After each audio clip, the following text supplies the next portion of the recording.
It began as a quiet evening at Unmare Hall, just tea, soft light, and shared silence. But when Prince William revealed his mother's final words, everything changed. "Choose someone strong enough to love you through everything," Diana had told him.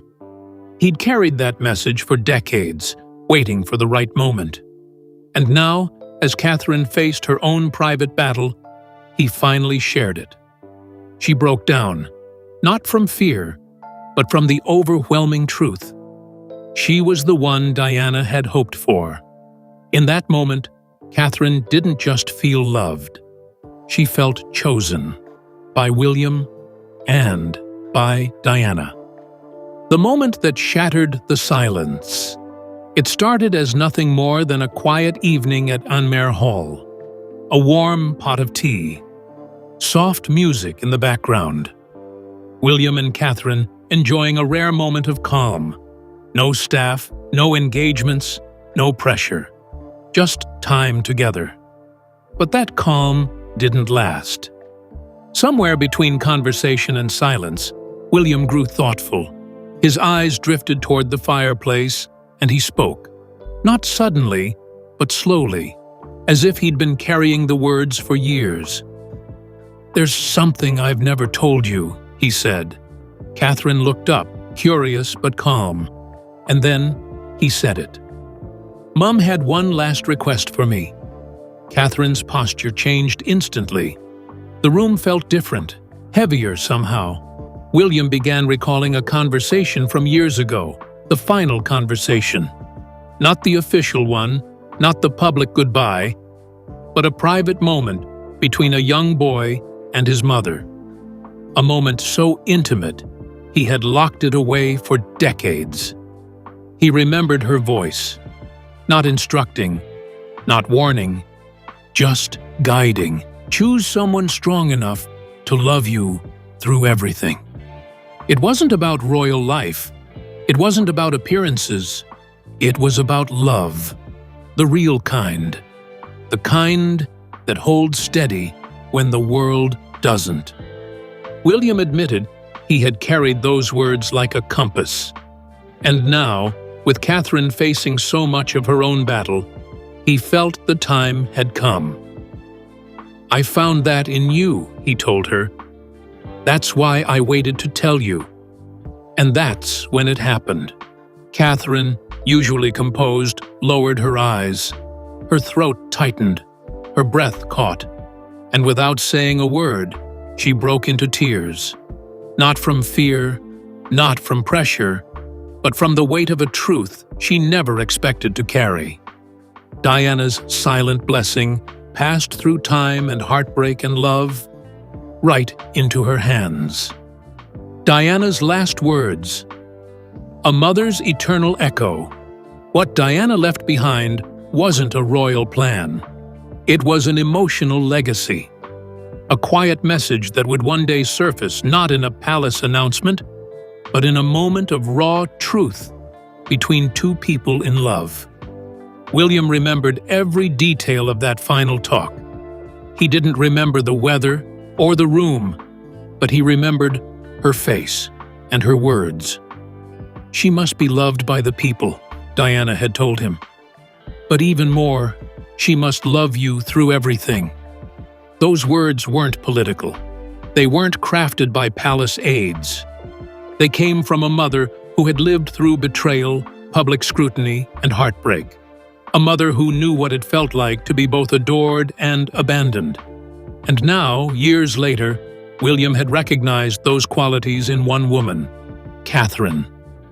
That's why he waited, not out of secrecy, but because he believed the moment had to be right.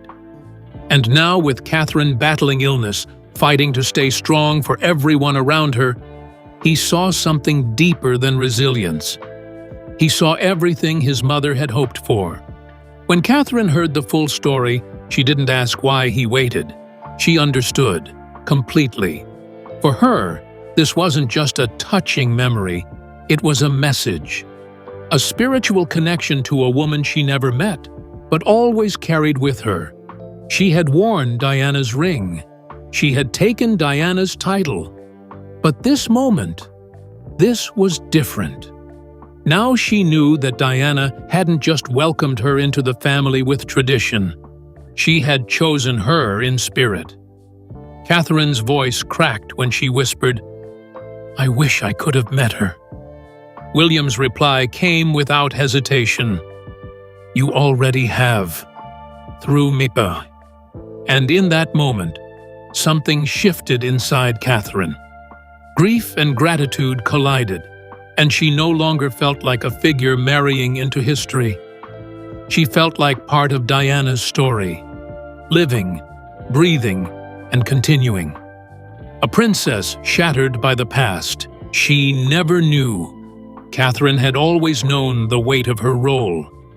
From the moment she stepped into the royal spotlight, she was compared, examined, watched. Her grace was praised, her silence studied. But underneath all the titles and appearances, she had quietly carried Diana's ghost. The ring on her finger, the flash bulbs at every corner, the echoes of tabloid wars and public expectation. It was all inherited. But she had never truly understood her place in that story. Until now. William's revelation didn't just bring clarity, it brought connection. For the first time, Catherine felt the past she had only ever read about. She had spent over a decade protecting William, raising their children, and quietly redefining what a royal could be. But that night, when he shared Diana's last words, she saw it all differently. She wasn't just William's wife. She was the woman his mother had hoped he would find. And that realization broke something open inside her. Tears came, not as a show of emotion, but as a release. All those years of trying to live up to Diana's legacy suddenly turned into something much more sacred. She wasn't living up to Diana. She was living with her. She turned to William, her voice trembling. "I don't know how to be her." But William took her hand and answered softly, "You're not supposed to be her. You're exactly who she wanted." It wasn't just comforting. It was freeing. That night, the silence between them wasn't empty. It was filled with understanding, with the kind of love that bridges generations and heals wounds that words can't. And as Catherine sat there, hand in William's, tears drying, strength slowly returning, she realized something powerful. She wasn't alone in this battle. Not now, not ever. Because even in her absence, Diana was right there. Through William's memory, through Catherine's strength, through the love that had survived them both. The weight of Diana's legacy in a time of crisis. The timing of William's confession wasn't accidental. It came at a moment when Catherine needed something deeper than reassurance. She needed grounding, something to hold on to as her own world shifted beneath her. Just weeks before, the royal family had been rocked by devastating news.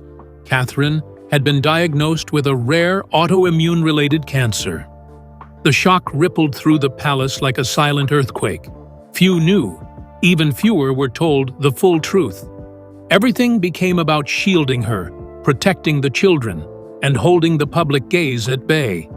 But behind those palace walls, the reality was different. Catherine was quietly enduring scans, procedures, pain. Her world had turned clinical and cautious. And through it all, she held strong. Not because she had to, but because she believed that's what was expected of her. Until William sat down beside her and broke the silence. He told her Diana's words, not out of nostalgia, but as a message meant for this moment. A reminder that Catherine wasn't walking through this storm alone. That her strength, so often silent and uncelebrated, had long been seen, even by someone who never got to meet her. "She chose you before I even knew how to," William said. And Catherine cried, not just for herself, but for the hand she now felt reaching back through time. Diana's, holding her up. It wasn't just illness they were fighting. It was fear, public pressure, the unknown. And in that room, with her husband's arms around her and her mother-in-law's words wrapped around her heart, Catherine began to breathe again. For the first time since her diagnosis, she felt something shift inside her. Not strength. Permission. Permission to be vulnerable. To not have all the answers. To be human first, and royal second. And that made all the difference. A king's tears. William breaks down in silence. Even the strongest have breaking points. And for William, it came one night when no one expected it. A senior aide later recalled finding him alone, slumped on a palace chair, head in his hands, still in his suit from earlier that day. There had been no warning, no royal collapse, just a man, overwhelmed. The truth was, William had been carrying more than anyone knew. Publicly composed, endlessly supportive, constantly beside Catherine, but never letting himself feel the full weight of what was happening. That night, the dam broke. It wasn't about the crown, or protocol, or press. It was about fear. The fear of losing the woman who had become his entire world. The fear of watching her suffer. The fear of failing to protect her. And through his tears, one sentence echoed again and again. "You don't need to be strong for everyone. Just let me be strong for you." Those were his words to Catherine.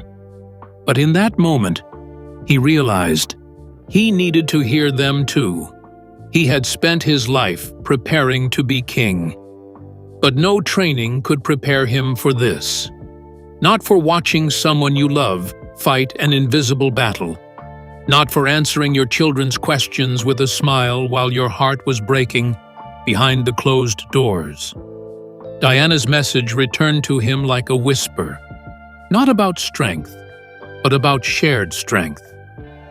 About knowing when to lead and when to lean. And in that still, late hour, surrounded by silence, William finally let go. Not because he was weak, but because he understood. True power comes, not from hiding pain, but from facing it. Together. From wife to warrior, Catherine's private battle. When the diagnosis came in early January 2024, there were no flashing lights, no official statement, just a quiet meeting in a private hospital room where Catherine learned her life had changed forever. She didn't panic. She didn't cry, not then. Instead, she listened carefully, asked the right questions, and nodded.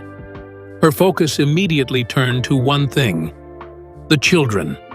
She returned to Windsor with William and made only one request: privacy. For her health, for her family, for their peace. From that point on, everything changed behind the scenes.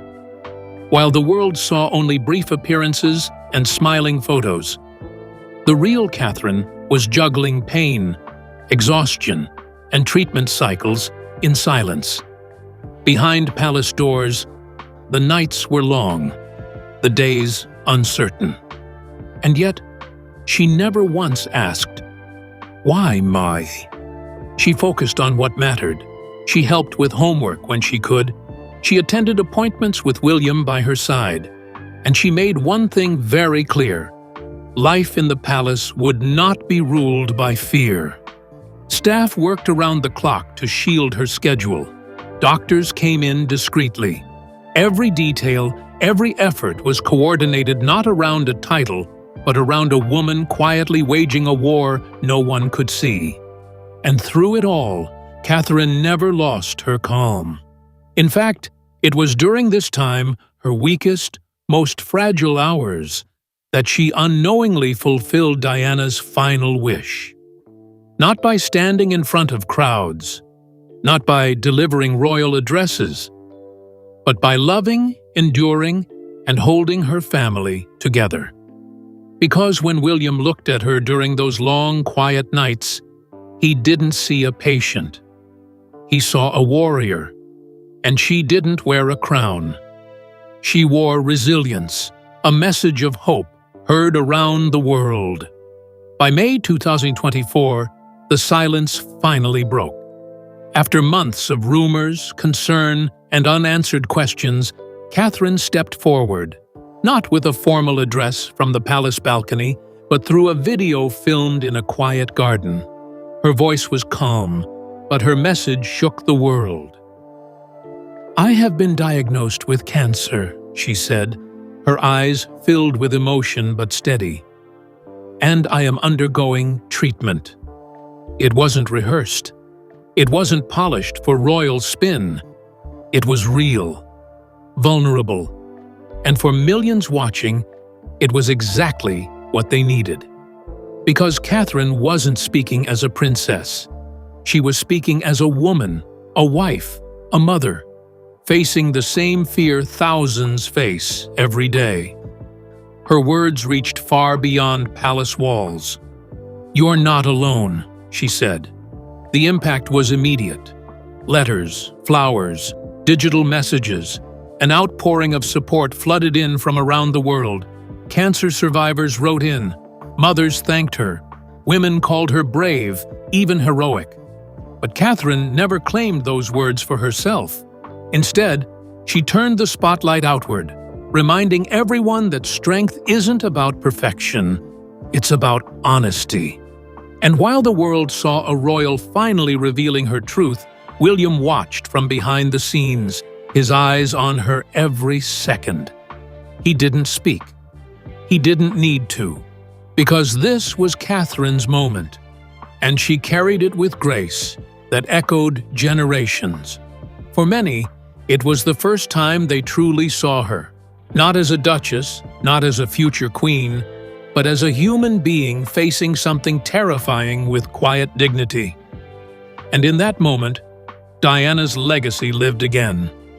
Not in fashion, not in headlines, but in courage, compassion, and connection. The children at the heart of it all. Through everything, the diagnosis, the treatments, the emotional toll, William and Catherine kept their focus on one thing above all: the children. George, Charlotte, Louis. Their innocence had to be protected. Their days had to feel safe. So the couple made a promise to each other. No matter what they were facing, the children would never see fear. Only love. They told them gently, "Mummy's a little sick, but we're all together." And that was enough. Tutors were brought into the palace to maintain routine. Bedtime stories still happened. Garden walks continued. Laughter, music, and normalcy were carefully preserved, because for Catherine, that mattered more than anything. "They must feel joy, not worry," she reportedly told staff. "They must feel safe."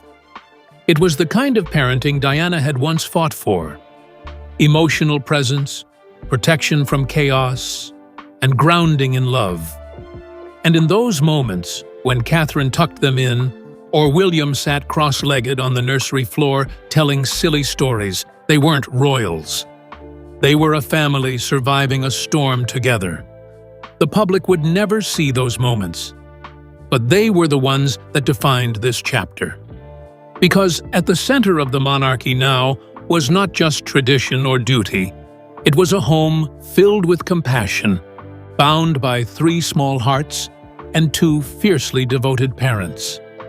Diana's spirit lives on, not in crowns, but in character. There had always been comparisons: the elegance, the quiet grace, the empathy that could fill a room without saying a word. From the moment Catherine entered royal life, whispers of Diana followed her like shadows. But this, what the world saw now, was something deeper. Now, the connection wasn't symbolic. It was spiritual. Catherine wasn't trying to become Diana. She never needed to.